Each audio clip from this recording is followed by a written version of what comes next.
It was not an easy 3 days. I tried to set my mind off both Shining Armor and Big Macintosh by enjoying the luxuries the castle had to offer. I dined on the fine foods. I was entertained by the setup Celestia arranged during one of her high society parties for the nobles. Shining Armor and I were supposed to attend together. With the recent breakup between Shining Armor and I, we decided to go separately. To my surprise, Aunt Celestia invited Twilight and her friends to the party. I kept my nose clean all night, but knowing how I was brushed off by Twilight Sparkle, Pinkie Pie, and the rest, this was going to be a disaster waiting to happen. I dressed myself up in my best clothes, but with the news that spread all over Canterlot like wildfire, I'm sure not going to go 10 feet without overhearing about my stupid mistake from the guests.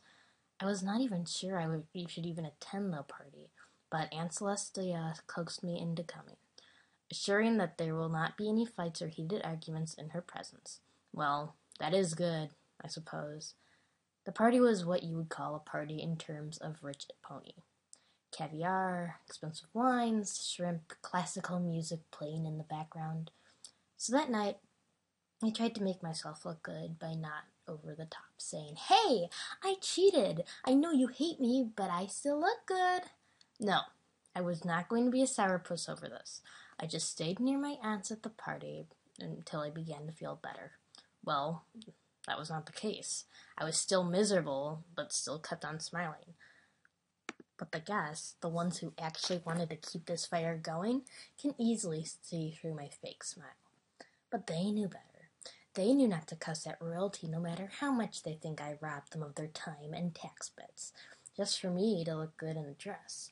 I can apologize a million times, nicely or beg, but they don't care. They feed off this attention. Do I feel terrible about it? Yes! Twilight Sparkle just kept to her friends all night and would only come over to talk with my aunt unless I left her side. Still, I could feel her distrust in me. The others, Fluttershy and Pinkie Pie, when they looked at me, they only smiled and nodded. Guess maybe they felt like they did not need to be mad at me or something. I don't know. Why am I being so paranoid about this? But something caught my attention. I asked if there was supposed to be another friend in their group with the rainbow mane. Pinkie and Fluttershy looked at each other, then back to me, saying that she could not make it tonight, and they had to work overtime. Pinkie Pie told me that some pony else came in her place, since it would be a waste of an invitation. I was wondering who else they could have brought. I scanned around the room. I already counted Pinkie and Fluttershy, Twilight Sparkle talking with Shining Armor over at the punch bowl, but to my dismay, Rarity was putting on the whole "I'm interested, tell me more, you hot stud" expression. Oh, my blood started to boil as I saw Shining Armor actually giving her his full attention. Sure, it seems harmless, you might think, but with a stallion on what might seem to be the rebound, you cannot be too careful. I was not too pleased. Call it jealousy if you want, but I have to talk to Shining Armor by the end of tonight, or else. But something was building up inside of me. Was it fear? Was it desperation? Or was it jealousy? Actual jealousy that my husband is being flirted with by a pony that was one of my bridesmaids. Part of me wants to go over there and smack Rarity over the head, but I just cannot do that. Suddenly, Twilight turned her head and glanced at me. Greeted me with a frown. Still, the feeling of betrayal must be flowing in her mind, just labeling me as a stupid, drunken harlot, or thinking I would bend my legs over my head and lay on my back for any pony. Rarity and Twilight finally moved away from Shining Armor to go talk with other ponies. Good, now was my chance. I prepared to walk over to his direction, but then froze halfway, realizing. What was I going to say to him? Sorry that I could not hold my liquor and sleep with another stallion. Let's get back together. No, that sounds stupid. If he truly loved me and still did, then he would not hold this against me. Sure, the trust might be gone for now, but I really do love him. I shook my thoughts loose and just decided to say what was from the heart. If only it were that easy. Shining Armor? I asked as I approached him. He stirred his punch with a straw, then slowly looked back at me and spoke with a plain look on his face. Oh, hey, enjoying the party? Oh, hey, that's all he could say? Yes, sort of, I fumbled with my words. He sipped his drink and then placed the glass on the table. So how was it like being back in the castle? Fine. Just fine, I answered simply. Oh dear, Celestia, it sounds like when we first met, not knowing what to say to each other. I brushed my hoof into the expensive marble tile that kept slurring my speech. So, how have you been doing? Well, being a captain put a lot of stress on me to the point where I could not focus and my performance suffered under pressure. It was in the better interest that I was demoted and some pony who had a lot of time to fill in the position better than me. But you were happy being the captain, were you not? I asked. I was surprised at this, but inside I knew he only got the promotion to captain because of our engagement. Call that a little push. Don't be surprised either way, because that's how some guards or workers get to the top, is engaging with the family of business. In the way, I guess I did feel bad that he got demoted. How far he would not tell me. To be honest, at first it sounded great. I would get more money, I would be higher on the ladder, but the job was so demanding where I had to sacrifice a lot of time just to make sure everything was working in order.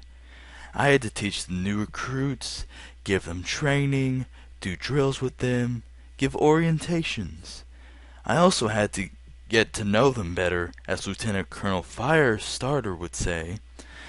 Better to know your team's strengths and weaknesses than setting off an unknown off to battle. Then there's me being an instructor at the Guard Academy. Lesson plans were terrible, as I often figured that no pony was really listening to me. Then have to help run the combat training center, and I also had to keep quota up. I only nodded. I knew that there was a lot of responsibility of being captain. This is what he was really doing from sunrise to sunset. Coming home dead tired, sometimes not even wanting to eat. He would bring paper home with him and to grade the new recruits' knowledge and then fall asleep while grading them. That was one of his responsibilities of being captain. Being an instructor to the new recruits and testing them to make sure they got the idea. But mostly from what I managed to read from his material is how to stand like a guard, how to respond like a guard, how to act like a guard. How difficult could that be? Well, from seeing how troublesome the recruits he was assigned to teach, I could only see why it would be tough. You come in thinking you're going to be the strongest pony, then you come out different from what you expected. I'm very sorry to hear about that. I tried to sound sincere. Yeah, and look where it got me. Surely there was something that you liked about that position, I asked him, trying to get his hopes back up like when we were married for our first week. I I like teaching. Gives you a real chance to pass on your own knowledge to another pony, so someday they can use it to pass on into another pony. I gave a soft giggle. You sound like you would be an excellent teacher. That's probably what I should have gone for, actually. My family are a bunch of scholars anyways. My mom is a history teacher, my dad is a professor down at the university. What Twilight might be in the future, probably teach at the school for gifted unicorns, I bet. Then why not go for it? I managed to smile. I don't know. I was thinking lately if I did not join up in the first place, then Yeah, sorry to take this off track, but I know why you're over here, and I just want to say sorry for calling you a bitch and not wanting to listen. This had me weeping for joy. At last. Honey, I understand that you're mad at me, and I'm very sorry too. And I hope that in your heart that maybe we can... About that actually. I'm sorry, but I don't know. I just can't take that kind of mistrust anymore. Now cue the waterworks in 3, 2, 1. I let tears crawl down my cheeks. But how come I told you I was sorry? We're married for better or for worse. I'm sorry, but I had some thinking time and I thought about this. Maybe we maybe we rushed into marriage too quickly. But we were really in love. We even proved that to the changeling queen. I raised my voice a bit. I did not care if any pony was watching us. Yes, but maybe we thought we were so sure. I could not believe this. I needed something to wipe my face with, or at least hide it. What are you trying to say? I asked. Without an expression on his face, he just said, I'm sorry that my job took a lot out of our relationship and that we were not around each other as much as we wanted to be. When you're not home, I play video games and take care of the bills, while you're out babysitting and cutting ribbons for new buildings. it was true. I did not accuse him of ignoring me for video games, but I have not been around the house either. Whenever I finish up my day and come home from his day off, I see him sitting on the couch with his eyes glued to the screen playing the Ghost Recon Future Pony Soldier or whatever he bought a few weeks ago on his Pony Box 720. Knowing that he had to get up early for the next day, he would not stop playing, and I'd get home and get ready for bed. He would be sweet and ask how my day was, and then we would stop talking.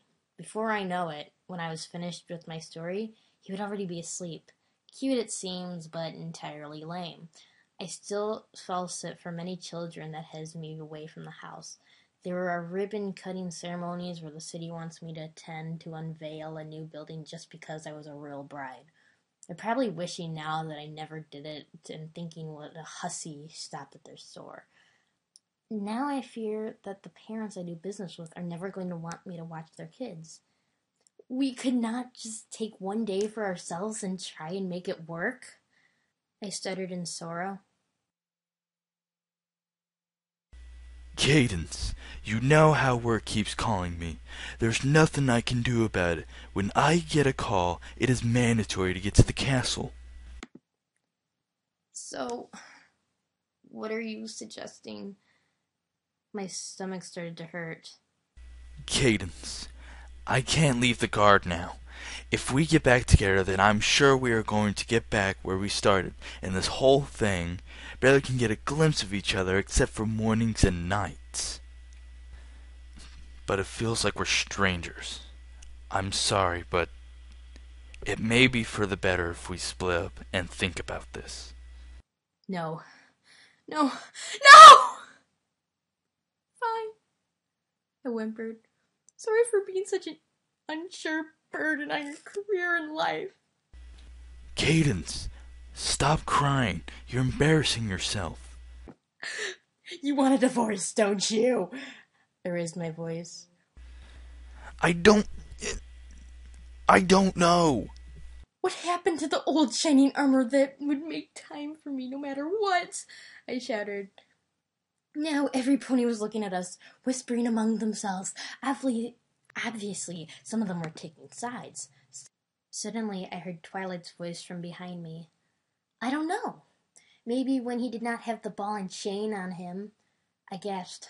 Twilight! She beamed at me. Cadence, seriously, quit whining about how you're sorry. We all know what you are by now. Twilight! Fluttershy gasped. Oh no! Pinkie also gasped, but to something else. There are no cupcakes left in the dessert trays. Cadence, you screw with one Sparkle family member, you screw with them all, Twilight fumed. This was obviously crazy Twilight talking. She sometimes got carried away with things. Suddenly, I saw Applejack appear by my side. Twilight, just let it go. Damage is done, and you don't need to get involved. This is just between Cadence and Shining Armor, and they don't need an audience. A little too late for that now, Twilight scoffed. I'm just trying to defend my brother's honor. Twilight, I'm telling you this once as your friend. Some pony that cares about you will want to see this marriage fix itself if it can. Just let it go. Applejack beamed. Yeah, you've been acting so not yourself lately. Pinkie munched onto a piece of cake. Well, no more a stranger than usual. Oh, shut up, Pinkie. No pony asked for your stupid opinion, Twilight grunted. Pinkie dropped her piece of cake. She's a child at heart, and with a comment her feelings were hurt too quickly. She started to cry with Fluttershy comforting her with an arm around her. "Twilight Sparkle!" I heard my aunt do in her motherly growl when she was ready to scold a child. "I'm sorry, Princess, but this is unjustified," Twilight shouted. "I'm tired of ponies trying to demonize my brother, saying he was probably the reason his marriage is failing, and make Cadence all sweet by saying my brother was cheating on her. That is horse shit. Meet me in the study this instant," she growled and interrupted before Twilight could finish her sentence. She turned back to me, Twilight to follow her, but the purple unicorn did not.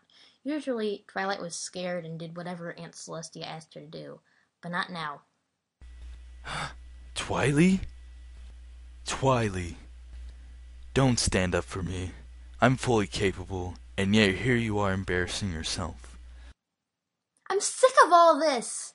Twilight shouted with all her might and stormed off. That was so unlike her, but my eyes were still watering. A red arm came towards my face and offered an old handkerchief. Usually, royalty would not accept something that looked like a dish rag, but in this case, I would take anything. I wiped away my tears and thanked the red stallion that offered me a hanky. I looked up at him and stared at him with wide eyes. Big Macintosh? Yep. Wait, Big Macintosh? Yep, that's my name. This is who you slept with, Cadence? This inbred trailer trash moron? Before I knew it, Big Macintosh was kneeling on the ground, holding his eye and shining armor, not in a pleasant mood.